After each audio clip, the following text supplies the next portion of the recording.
You know, many people are condemning me, saying, oh, how can a road be given a title? Martha Karua the other day seconded your argument about processional way. The president has been captured once again by the cabal of opportunists who pretend to be people trying to assist the president to run the affairs of this country. But they are actually visiting their own pockets and making their own tummies better than the previous arrangement. President Ruto has lowered the bar of the president and the threshold respect that is supposed to be given to head of state. He has made it look like it's a common nonsense that is supposed to be presided over by people like Sudi, people like Sholei, people like Murkomen, people who have no address of their own. Leadership is the kienyeji way, and he thinks the kienyeji survives because where people don't agree, you bulldoze them. Not even the Christmas spirit can make you go low on the president? No. A bit more polite in your approach? I'm always polite to him. Okay, lesser combative. Well, I'm combative because I'm annoyed.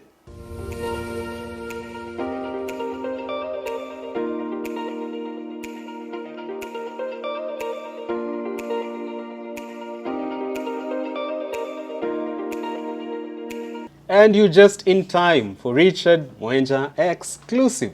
Your go-to point on matters political and governance analysis here in Kenya and across the region. I'm Richard Mwenja. Such a privilege to have you on board. And yet again, I'm delighted to have your favorite think tank. Former Minister Kipchumba Rapkiro is here with me to bring the day's conversation home. Today, back to his usual Kaunda suits. How are you doing today, sir? Quite okay. I'm happy. You're well? Very well. The weather is improving. It was a bit chilly last week. That's why you saw me in a different attire. Okay. Yeah, but now it's getting better. It makes sense. Yeah. Your close friend, and many of your friends are launching books out here. The most recent being our mother, Martha Karua, launching her book Against the Tide. When is yours coming out, by the way? It's long overdue. When you are ready. Come on. When you are ready, because you see, I've actually had this, I've been agonizing whether really to write my own autobiography or to wait and write a book that gives me lenses to look at society according to my experiences and my frustrations. Because saying I went to Kablamai Primary School, we lived in Tanzania, Laikipia, Nandi, now in Trans Nzoia, at times does not really inspire me. I would want something that will be engaging my mind. How do I look at society from my own perspective? Therefore, I think I would rather you write my biography so that you become my biographer, so that you say the things that I feel shy to talk about, that I used to go to school 10 kilometers back and forth on foot. That was the means of transport at that time. And many children in Kablamai had to run to school in the morning and go back in the afternoon or in the evening without lunch. That was normal life. So there's nothing special about me saying that. Yeah. It makes sense. So I've given you a job. Come and write. I'll give you all the stories. At a small fee, though? Definitely, I'll pay you. You won't take advantage of our friendship? No. Always, we actually say in my traditional language that business does not have a sister. You could be my brother, you could be my sister, but when it comes to me gifting you a cow is different from me selling you a cow. When I gift it to you, you don't expect to give it back to me. But when I give it to you and you're supposed to pay me, if you don't pay, even my children will come for you if I'm no longer there.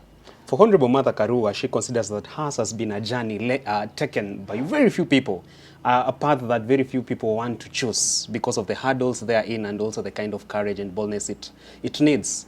Do you subscribe to that argument? Do you find Martha Karua to be that epitome of sheer aggressiveness and believing in a cause to the end?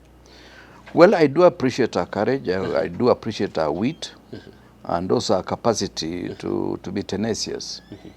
It is a story. I'm yet to read the book, and I just look forward to getting a copy for myself, read through, and compare the period we worked together in Parliament for about 20 years, and see whether it fits the bill or whether it is something that she has stated or overstated. It makes sense. Yeah. That of the way, sir, and straight to the day's conversation. And I want us to begin from our religious institutions.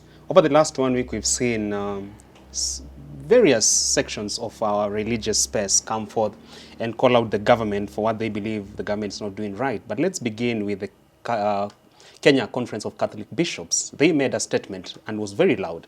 In there, they were calling out the government for what they believe is a culture of lies and literally not giving room for expression of self from citizens of Kenya. But let's begin with this call for them to tame the culture of lies. Why is it that anytime the president is out there, either to defend government agenda or to sell the agenda of the government, it's oftentimes treated with so much trust deficit? Why so? Well, I think they say you are what you are not what you tell us. It's what we perceive you. And our president invariably has been making so many statements, some of it with good intentions, but I think there is no follow-up. And in the process now, people conclude that he was lying to us. So that's why even the young generation, the Gen Zs, they have a catalog of 1,000 lies that the president has made before election and even after election. And most of those lies really anybody who has capacity to listen, whether it's Kiswahili, English or Kalenjin, will know that the president lied on this particular occasion, including the one I've told you of Kamarin show, Kamarin Stadium being in West Pokot, when we know it is in Keyo Marakwet. He should have had the courtesy of telling us, I'm sorry, this is not what I meant. And many others, including telling us this health insurance is going to work better, when we know it is just a scam in the making, where 103 billion shillings is going to be eaten from Kenyans for the next 10 years by companies that we know some people are doing it for some shadow individuals whom we suspect are likely to be in government. On our last edition, you profiled that particular health insurance scheme as a Shakahola health scheme. Do you still stand by that position? Well, the best it can be is Shisha. Yeah, otherwise it is Shakahola because it is a scheme that is likely to consume lives of people. You realize that the other person, the media highlighted, that he was crying that he needed dialysis. It took a good Samaritan to go and attend to the person. How many people are not able to be captured by the media? Many Kenyans are suffering quietly. They are not able to. And even yesterday, I was with a colleague.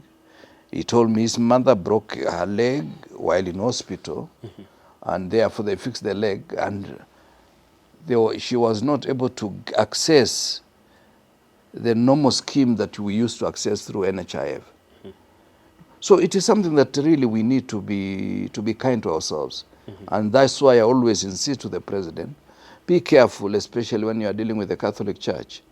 Do you know the Catholic Church internationally, they have 1.4 billion baptized Catholics in the world out of 6 billion population.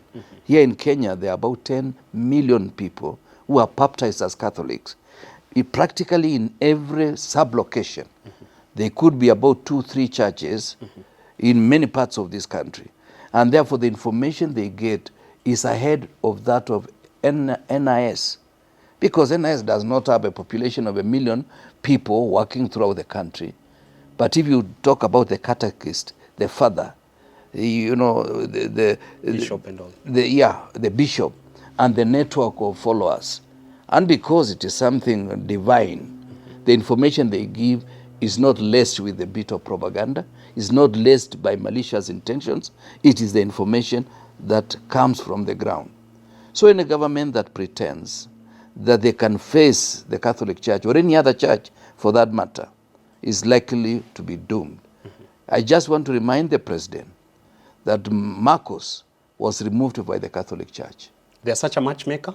Yes. In any jurisdiction? In any jurisdiction, more so in Kenya. If you are talking of a population of 9 million baptized Catholics in Kenya, really, there is no presidential candidate who has gotten 9 million votes. I want to understand how much of a minus is it for the president when his close ally Oscar Sudi, Kapsaret Member of Parliament, comes forth and calls out Anthony Muheria, the Archbishop of Nyeri, as a tribal bishop. Reason as to why he said so is that during Uhuru's tenure, Muheria was a bit silent. That is what Oscar Sudi believes from his optics. You know, I think the president has been captured once again by the cabal of opportunists who pretend to be people trying to assist the president to run the affairs of this country. But they are actually visiting their own pockets and making their own tummies better than the previous arrangement. Otherwise, the president is a captive of individuals who cannot even run a sub-location. Because how can somebody of the stature of Anthony Muheria, bishop, you cannot question him. He was my senior in our school, although he's younger than me because I went to school late. When I was in Form 1, he was in Form 3. Mangu High School? Yes, and he's an engineer. Not engineer like Sudi. Genuine engineer from the University of Nairobi.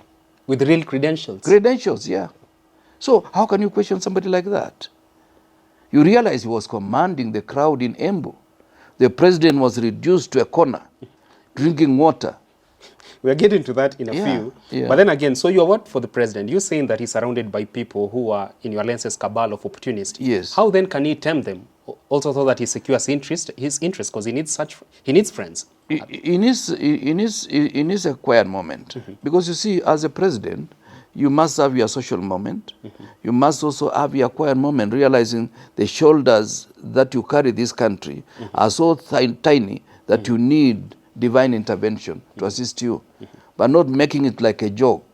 You know, these individuals, whether it's Sholei, whether it's Sudi, they are actually, whether it's a Murkomen, yeah, they are making it like it is a joke. They don't realize they are dealing with the affairs of 56 million Kenyans and an economy that is tottering at the risk of being destroyed by just one regime within the last 2 years. They should not be comparing. You know, at times when you see in the media, they are comparing that this is Uhuru project. When you take over a government, it's a company that you've taken over. If there are projects that were not completed, it is your job to complete. If there are any projects that went haywire, it is your job to remedy the situation. So this issue of comparing Uhuru, Kibaki, Moi, Kenyatta, the current president is William Ruto, full stop. And if they are not able to run the show, then they ship out. Is it that they are yet to be aware that governments exist in perpetual succession? Perhaps why the blame is quick to be thrown at the doorstep of Uhuru Kenyatta? No, they know it, but I think they think Kenyans are stupid. Underrating the intelligence? They are underrating the collective intelligence of Kenyans. Kenyans know better. There are many Kenyans, like when you are an MP, there are many Kenyans, when you are talking to them, they know that either you don't know the substance or you are lying to them. And this regime seems to be telling us that they want to lie, and we believe their lies. Remember what they were telling the bishops, that if you talk about things that you don't know, you are likely to run the risk of committing the same crimes or whatever as those you are criticizing. True. Almost telling us that they are the source of facts. That we don't know that in Kablamai, the health center is not working because the system is failed.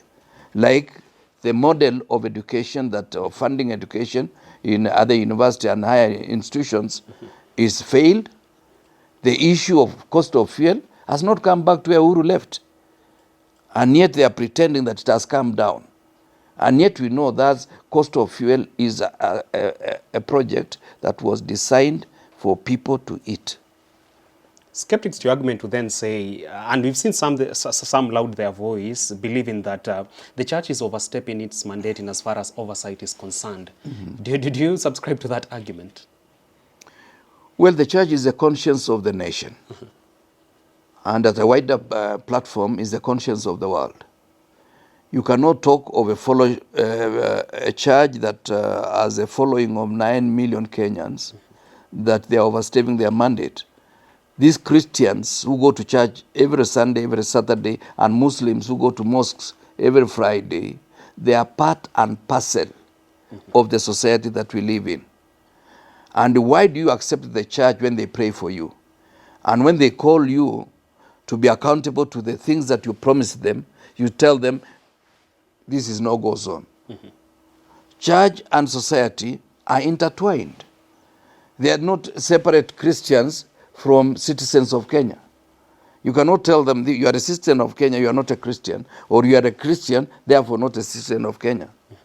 We are intertwined. We are operating on the same space. That's why even some of us who are not elected today, we have a right because we occupy a certain opinion in our society, and we feel things are not right. Yeah.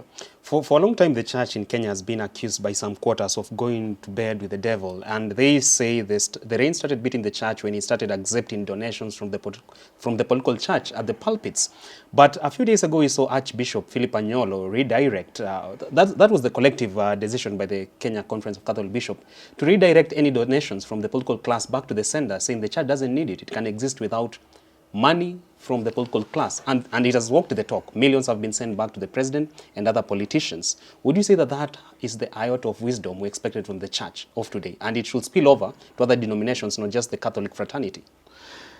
You know, politicians, if we are really not politicizing an issue, then even if you are giving donations, you give it the way you give your sadaka.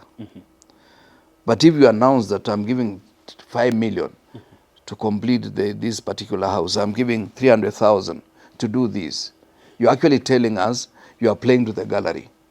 You could have gone behind the tent and given that donation and without really announcing. Otherwise, the moment you announce, you are demystified the essence of donation. That's why we don't announce Sadaka when you go to church on Sunday. Look, Waziri, Yeah. besides the Catholic Church making a statement to the government of the day and calling it out for what they believe is wrongdoing, we've also seen the PCA Church, a section of the Muslim fraternity in Kenya, and a few other denominations. So seemingly, a huge chunk of the church is now not believing in President Ruto's promises and what the government is doing this far. Would you say now the president, who really charmed the church before 2022 elections, has now lost that very ground that rode him to power? Well, it is too early to say that. My take is that the president has realized you cannot just play with the church.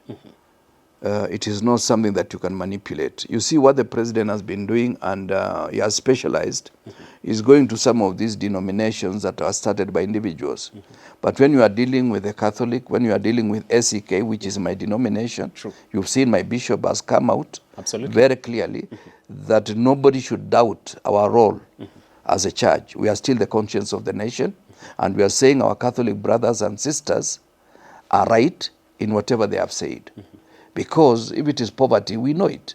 You cannot tell us that the economy has improved when we are not seeing, there's no evidence. There's no evidence of plenty. So the president can still readdress the issues and recalibrate his steps and perhaps survive the onslaught of the church. Because the church actually is talking on behalf of the people. There are millions of us who have no capacity. I have this opportunity to come to the studio, but there are many other Kenyans who feel the same, but they don't have that capacity and they don't have that platform to share. So they are frustrated, they are keeping quiet. The church is talking on behalf of millions of Kenyans. Thank you for opening in the conversation about the building rage within Kenyans. Yes. And it was expressed in Embu during the consecration of Bishop Peter, the new bishop for Bishop Kimani, the new bishop for Embu Diocese. Yeah. And upon the arrival of fourth President of Kenya, Uhuru Kenyatta, we saw the jubilation that was there. Upon the arrival of DP Rigathi Gachagua, you could sit in the crowds. Take that vis-a-vis the lukewarm response President Ruto got and his deputy Kithure Kindiki. What was the writing on the wall from the congregation at Embu? It's very clear. You know, Embu voted for the president, almost to a man. And you know, the disappointment of your supporter is worse than the hatred from your opponent. Really? When your supporter gets disappointed, you lose him, it will take 5 times an effort to win back that supporter. But somebody who doesn't like you will not even bother, even reprimanding you. And remember, even the worst days of President Moi, he could go to central Kenya, he could go to Embu, and he would get the respect of a head of state. But President Ruto has lowered the bar of the president and the threshold respect that is supposed to be given to head of state. He has made it look like it's a common nonsense that is supposed to be presided over by people like Sudi, people like Sholei, people like Murkomen, people who have no address of their own. The only address they have is they call themselves elected leaders. They don't know that I was also elected 4 times. But we never reached that level of arrogance and opulence and display of dismissive attitude against the rest of society. So President Ruto was being told the truth, that your time is up. And I was gratified, not because he was told the truth, but by the respect they gave to the former president. You go to some countries and you feel, here in Kenya, we are not fair to ourselves. I would want, even when he retires or when he loses the next election, we give him respect. Because he has occupied that space that none of us has been able to occupy. So we give him respect on the basis of that. That yes, he might have made mistakes, and he has made plenty of them, more than President Moi made in 24 years. He has made in 2 years more mistakes than President Moi was able to make in 24 years. He has showed us that corruption is the way things should be done, which confirms what he used to tell Kalenjins when he was the deputy president, that some people are rich because they stole from the state, and therefore stealing is normal. But he promised to be the political and economic surgeon to remedy the situation bedeviled in Kenya. Well, hasn't he delivered? It was not Kenya, it was himself. It was himself. Plenty was to be found within his borders? Within his borders and within his farms. And that's why he's expanding more farms. Naivasha, Taita Taveta, Kajiado, you go to Laikipia. Are those statements of fact from you?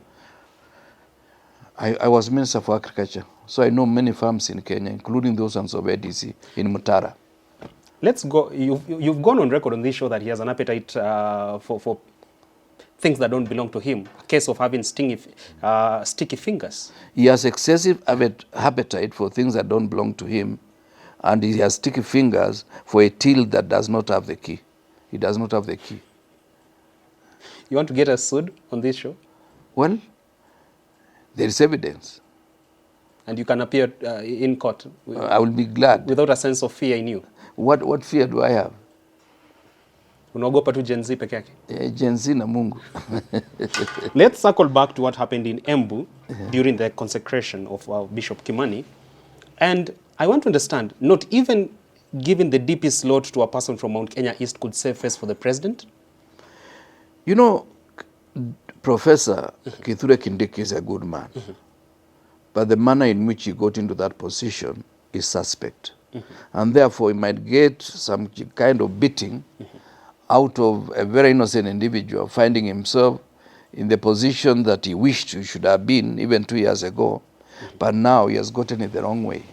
So even the lukewarm reception Kindiki got in Embu, it was because of the collateral damage he has suffered? Yeah, because of the process that has been used. The case is still in court, and you have already given somebody, and you want us to respect him. It's a matter of time.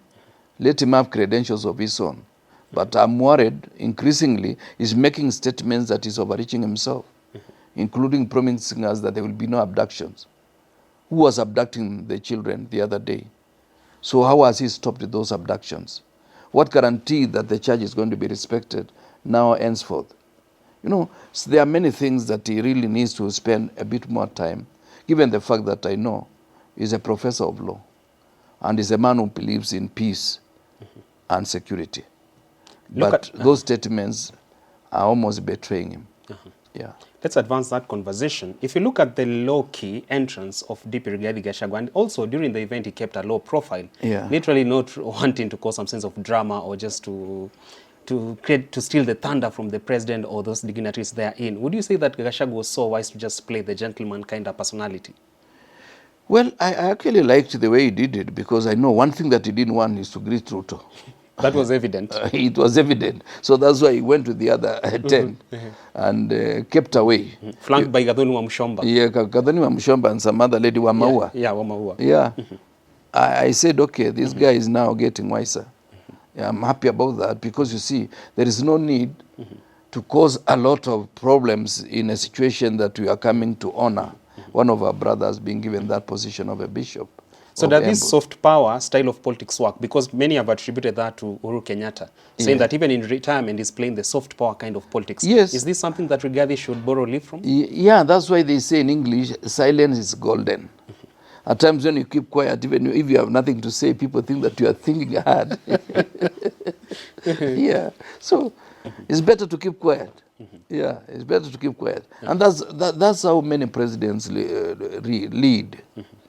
By the time a president talks, it's serious business. Yeah, it's not child play. That when you talk about when you are at fireplace, then the following day you make it public policy pronouncement. I want to understand this Waziri, now that I want us to traverse from Mount Kenya and go also to Western Kenya politics. But before we do so, how much is it going to be a Herculean task? How much of a Herculean task is it going to be for President Ruto to now go to Mount Kenya and make it at his side before 2027 elections? I know the Kikuyu. They form about between 10 and 15% of my former constituency. They have voted for me many times. They have voted against me perhaps once. And when they go, they don't look back. So for President Ruto to try to win back the Mount Kenya bloc, it is a job that has been sealed, done and sealed. Not even using emissaries like Kimani Ichung'wah, he's trying to deploy. Kimani Ichung'wah will be fighting for his political life. And therefore, he has no time to fight for anybody else. And there is nothing, there's no magic. You cannot tell the Kikuyu, I'm coming to do this road, and therefore they will vote for you. No. I'm coming to complete Mau Mau Road. Mau Mau Road or start other roads. That's gone anyway. That's gone. He will be wasting a lot of time. I would rather use the resources and time to woo other communities around the country. Yeah. Otherwise, that arrangement is gone. In fact, the advice I will give to him, he should agree with Raila that he dissolves UDA, he moves to ODM, to start with the 8 MPs in ODM, and build on his supporters like Wakina Murkomen, and he might get 120 members of parliament in the next election. A comeback of Pentagon. Yes, and lose an election honorably. Then he will use those 120 members of parliament to cause a bit of upheaval within the next government. You're advising him to probably get on such a deal with Raila Odinga. But for Raila Odinga, he vowed not to meddle in local politics before he officially launched his AUC bid. But last week you've seen him really talk much and call out MPs for what he believes is great. And also he opined about the devolution funds in this country, and seemingly still playing to the tune of local politics. Would you then say that even for President Ruto, he really needs to engage Raila at arm's length, because you've seen a man who wants the AUC bid, but also on the flip side, it seems he's interested in local politics. How should he tread about this? Raila is very clear about the reality that the AU seat is very slippery unless they were to talk to the candidate from Djibouti for him to drop out of the race. As long as Ali Yusuf is still in the race, the chances of Raila winning are minimal. And the strategies they have employed, I've said before, are the most awkward strategies that any country can use. This therefore means Raila is likely to be back in March next year after failing to capture the seat of AUC chairman. And when he comes back, we don't know. He'll morph into something else. Maybe a monster against Ruto or a monster against the rest of us. Yeah. Are you seeing the president being willing to cede ground for Raila Odinga, even regardless whether he gets the AUC bid or not? Because this far we are talking of probably another request from Raila for the National Assembly speaker seat, or even much more requests coming from Raila. Do you see him ceding ground for such requests? Yeah, that's why I suspect that come 2027, William Ruto will be a member of ODM. After all, it's a party started. After all, he has said he knows ODM better than some of the guys talking about ODM. So the only way he can survive is just to move to ODM. Just to move to ODM. And convince his supporters that ODM is the only safe way of winning the next election. You will win or lose honorably because he will get some supporters from ODM, and plus his supporters, they may get about that 7%. And if we don't have too many splits in the opposition, then we'll get about 53%, 63%. It's going to be a landslide for us. Yeah, unless we disorganize ourselves. Yeah. Mumias East Member of Parliament Peter Salasia has castigated His Excellency Raila Odinga and called him out as an opportunist par excellence, talking of why call out the government of the day, yet you are the same person who loaned expatriates to the same government to spearhead their agenda. And many are castigating, now those supporting Raila Odinga are castigating Salasia as a political greenhorn, saying he's still an amateur in town, he's here to understand the dynamics of the day. How wrong or right could they be about Salasia? And is Salasia right about his call for Raila not to be shifting goalposts here and there for self-interests? In the community where I come from, a case might take about 3 days. And in that village, they realize this case is not likely to be resolved. And it will take a young man of your age to give some information that will assist the case to be resolved. Salasia may be a greenhorn or may be a new member of parliament, but what he said is the actual truth about Raila. I've told you before, there is no time Raila has been in opposition for 5 years without looking for ways of getting back, except between the year 2013 and 2017.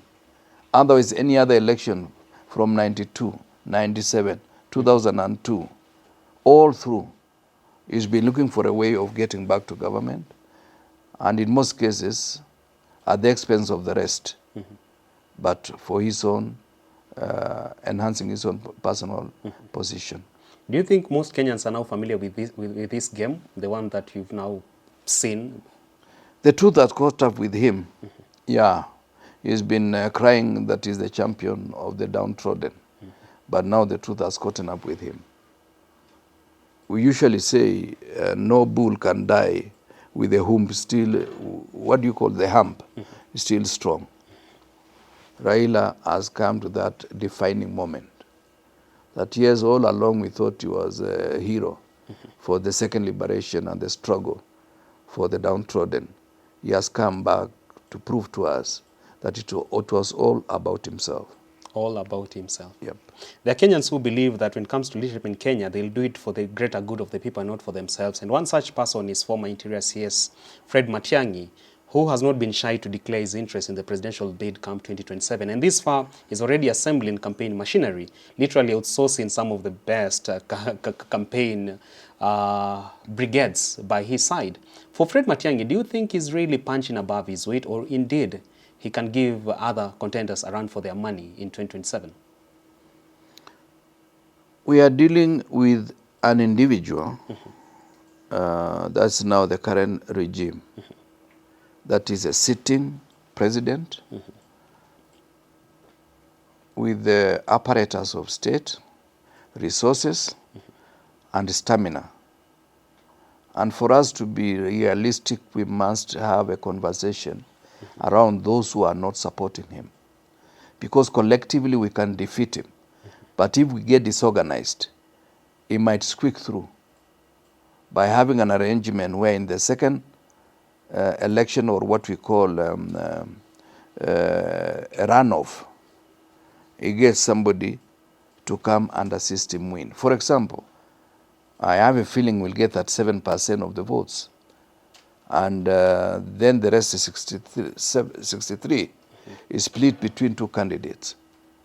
There will be nobody getting 50% plus one. This therefore means there is going to be a runoff. And in the runoff, he might find it convenient. If the person who is number 3 is Raila, he might find it convenient to work again with Raila and win the election. So I would want to caution my good brother Fred Matiang'i, somebody that I know very well, that come back, let us sit down as people who have alternative opinion. Let us process the candidate. It may end up being him, but let it be through a process that everybody believes he has been given a chance. Even those who may have even 1% of the votes, they have a voice that you cannot ignore. Yep. Before we cross over to Heroes Corner with Kipcharap Kiro, I want to understand this, sir. Hypothetically speaking, if a general election was held today, a presidential election, what are the chances that President Ruto is going to get another term in office on a scale of 0 to 10? Well, without being unfair, it's 50-50. He stands a chance? Yeah, it's 50-50.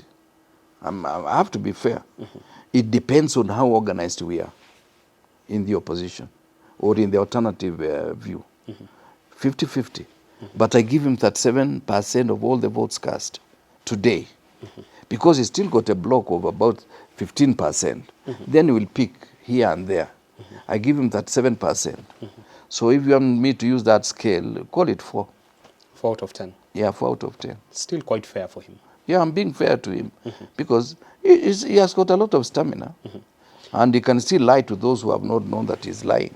Because there are many who believe that we are lying, like Procession Away. You know, many people are condemning me, saying, oh, how can a road be given a title? Martha Karua the other day seconded your argument about processional way. I thank God because she's a lawyer and she knows that you don't lie unless you know the facts. Yeah. And, you know, we got it back and that's why we tarmacked. It is a Kibaki one, which tarmacked that road from State House to Serena, crossing over to this other road from, is that called Ngong Road? Yeah. So it's not only Rigathi Gachagua who is a truthful man of God. Seemingly, Kipchumba Arap Kiru is also that. No, I stumble on the truth and I say as is. I'm not the truth man. I don't want to claim that elevated position. Yeah, I stumble on information and the good thing is that I have good memory. You have good memory. Yeah. You are a member of DAP party, DAP Kenya party. Yeah. And DAP Kenya seemingly is dancing too soon to the tune when it comes to the presidential flag bearer, their presidential flag bearer in 2027. And this further endorsed Eugene Wamalwa. Yeah. You're talking about the need for those in the opposition to consolidate themselves, get one person that they can rally behind. But why is your party so quick to announce themselves on whom they think can fly their flag in 2027? It's normal. In politics, you just don't wait. You must grab the opportunity, and having grabbed the opportunity, you must also be willing to listen. I've told you quite a number of times that the late Kijana Wamalwa, the late Mwai Kibaki, and our sister Charity Ngilu, they were presidential candidates in 1997. But they agreed to sit down and create a process that culminated on agreeing that they were going to run one presidential candidate, that's Mwai Kibaki, on 18th of September 2002. And when our brothers came from and sisters came from Kanu, we formed the National Rainbow Coalition, which was a deal maker that gave Kibaki 66% of all the votes cast. It was a product of consultation. Today, there are many people in ODM who may not agree on the way Raila is taking ODM. And those are people that if we are consolidated on this side, they might join us down the road. And those are things that we need to do because we need to accept that Kenya belongs to all of us. Whether you have 10,000 supporters or 10 million supporters, this space is ours. And even those who have fewer votes may have better ideas than... Utaki mambo ya hii serikali ni yetu? Hapana. Hii ni serikali ya Kenya. This is the government of the Republic of Kenya. And I'm part of that republic. Yeah. All of those are factored in the government of the day. We must accept. Whether it's Matiang'i, whether it's Eugene, whether it's Kalonzo, whether it's Martha Karua, whether it is Wajakoya, everybody has a story to tell. Whether it is Rigathi, everybody has a story to tell. You're an old man, and many consider you to be the epitome of wisdom, especially on the media space. And times come and go, people come and go. You've been there when the likes of Kihika Kimani, Mulu Mutisia, Kariuki Chotara were at their prime, Sharif Nasir from the coast. And I want to understand if there's a correlation between those that I've mentioned and the present-day personalities like Gladys Bose-Sholei, Oscar Sodi, Kihika Kimani Ichung'wah, and... let's do with those three this far. Do you think there's a bit of correlation there and what lies ahead for them in the fullness of time? Well, we call them at best court jesters, at worst cabal of opportunists, who when it is convenient, they talk big. And when they are under the siege, they take cover and deny their former boss. Some of these individuals will be running away from William Ruto like wild pigs running towards a certain direction because an animal has come from the opposite direction. Loyalty will lose meaning in their heads when that time They are comes? not loyal to anybody. They are loyal to their own arrangement, local or otherwise. And in the annals of history, what is normally their place?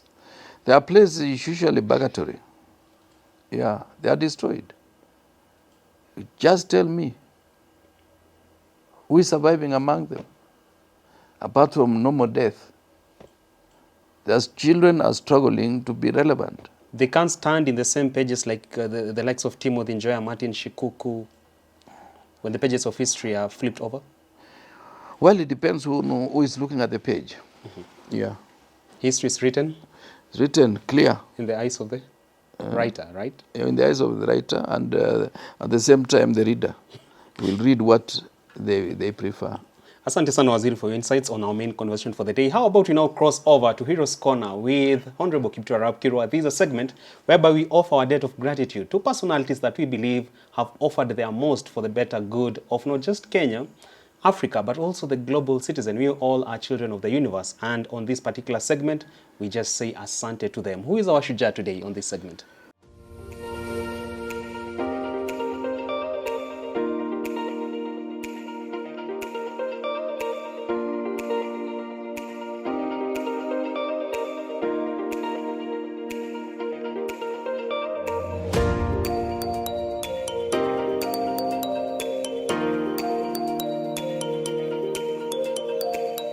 Well, given the theme that is prevailing in the atmosphere, that is the theme of the church, I have to look for somebody from the church. Oh, must be Ole Sapit, your bishop from SEK. No, not my bishop this time. My bishop has his own space. Okay. Yes, I usually look for those people who are either on semi-retirement, those who are in retirement, those who remind me of 30 years ago when the struggle was big and when we knew the president was going to be there forever. It was not a clear 2-term or at times 1 term. Yeah, because you see, it's 2 terms, the most you can stretch, but it can be 1 term. But now we have Cherargei's proposal on board for 7 years. Yeah. No, Cherargei, no, I think Cherargei was out of tune on that particular day. You see, at times I see those who know how to play guitar. They usually start by touching wires, and some wires make very funny noise until they are properly tuned. Cherargei was out of tune that day. Otherwise, he's a nice young man, and I like him because he has courage. You were to invite him on the show, but you never did. I will You've also gone on that page of being one who believes in a culture of lies, right? Is that the case from your end? No, I don't. I don't. But so then deliver Cherargei on the show, will you? And I will deliver one of these days. Before Christmas. But it's very slippery. All right. Yeah. Let's go back to our hero of the day. Yes. Our hero of the day was born 1941, somewhere in Nyeri. And he's a man who has been in the church for quite some time. He has gone abroad for further studies, both in theology and philosophy. This is somebody who was very involved in the second liberation. Oh, just like Raila Odinga? Okay. Okay, Okay, Raila Odinga played his role. He also played his role, literally agitating. I remember one of the clips that you can remember, or who cares to go to the archives of the clips that were shared. They might have seen somebody being beaten by askaris outside Bunge in one of the years when we were members of parliament. That is the Reverend Timothy Njoya. Timothy Njoya? Yes. This is somebody who has really sacrificed a lot for the sake of this country, both in charge, through sermons that were hard-hitting when nobody could talk about the government of the day, those days. The situation of open detention without trial were full of many individuals who never saw the light, the sun, for almost 3 or 5 years, including, of course, Raila Odinga himself, the late Professor Omamuga, the late Martin Shikuku, the late Jean Maria Serone, Professor Ngugi Wadiongo, and many others, including, of course, the icon of second liberation, Stanley Njindo Matiba, and Mzee Charles Rubia. All those suffer the consequence of detention without trial. But Njoya still stood the tide of the time, was able to speak through sermons and also through media coverage, and literally working towards Bunge. And that is when he was manhandled by some askaris. And at times I say that man has very strong bones. You could hear him being hit, and we could hear from the precincts of Parliament. Just outside the mausoleum, next to the mausoleum of Mzee Kenyatta. That was something that still captures my imagination. And I say that is at times too high a sacrifice to do for a country that easily forgets their heroes, and they go for con men and liars to make them leaders of the nation. Yeah. Not even the death of Bishop Alexander Muge and Father Kaisa could silence and intimidate him? No. In fact, he went more viral. If there was a word viral then, you know, by then. Sure, yeah. Yeah, he went more livid. I think livid was being used in those days. Today, he could have actually become an international hero because he was able to say no. Of course, he was joined by people like our good friend, Professor Kivuta Kibwana, and many other people who were part of that particular struggle. But he stands out as a man of cloth who decided to say enough is enough. Our country must be given back to the people of Kenya. And that's why the GNCs are claiming that space, and we need to give it to them sooner than later. Someone could be watching and wondering, Waziri, tell us, is Timothy Njoya still in town? He's still in town. At the age of 85, he's still very strong. Very strong? Yes. Transcending this like an elephant. I'm sure you look for him. You talk to Herman Manyora to invite him to the studio. Yeah, he will give you a very big story. Some of the stories I know because they were public information. Some of the stories I don't know what was done to him because he was arrested many times. Yeah, the one I've told you is what I witnessed outside Parliament. Well, there you have it. That is our Shujaa for the day, Reverend Timothy Njoya. We say asante sana for your many sacrifices to this country and also to the universe at large. But before I leave, the president is set to address the nation this coming Thursday. And Waziri, you haven't told us, what do you expect to come from the president on Thursday during his State of the Nation address to the Parliament? Any goodies, any positive hope you want to get from him, you look forward to? Well, I just pray that he's going to drastically water down the finance bill that they are trying to resuscitate. It is my worry that they seem not to realize that they solved a political and a social issue, a moral issue, with a political solution by bringing a broad-based government. Kenyans are still feeling the pinch of the finance bill 2024. And if I were the president, I would be able to make certain concessions and give Kenyans a better finance bill for purposes of ensuring that we make a way forward. I'm not suggesting about throwing it out, but because of course we have to tax for the government to survive. Sure. But that survival should not be a survival at the expense of the public. Do you foresee him painting a true reality of what's happening in Kenya, not just in the political space, governance, but also economically in the social setup? Do you foresee him painting a true reality or literally once again defending his government? Well, he's in denial and therefore is totally incapable of making a statement that is sensible, that is capturing the reality of the day. That's all. That you don't foresee coming your way? I don't foresee coming from him. He doesn't know how to say sorry. Have you heard him say sorry? Really? He believes he's right.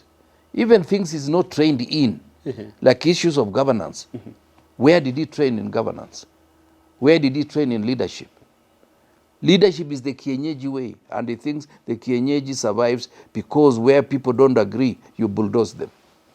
Not even the Christmas spirit can make you go low on the president? No. A bit more polite in your approach? I'm always polite to him. Okay, lesser combative. Well, I'm combative because I'm annoyed. Annoyed by the fact that children are thrilling in poverty. People don't have food. People don't have school fees. People don't have medical cover. We shall slide in on our next edition because we already have the Kenya National Bureau of Statistics survey showing more Kenyans have sunk into poverty. Yeah. Now past 22 million of them.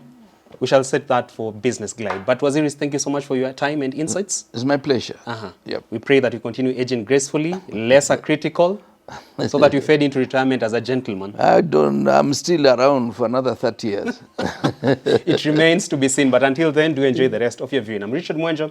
Engage me at Mwenja Richard on X and on my other social media accounts. If you have a personal message, slide into my DM. We can always engage. Until then, enjoy the rest of your viewing.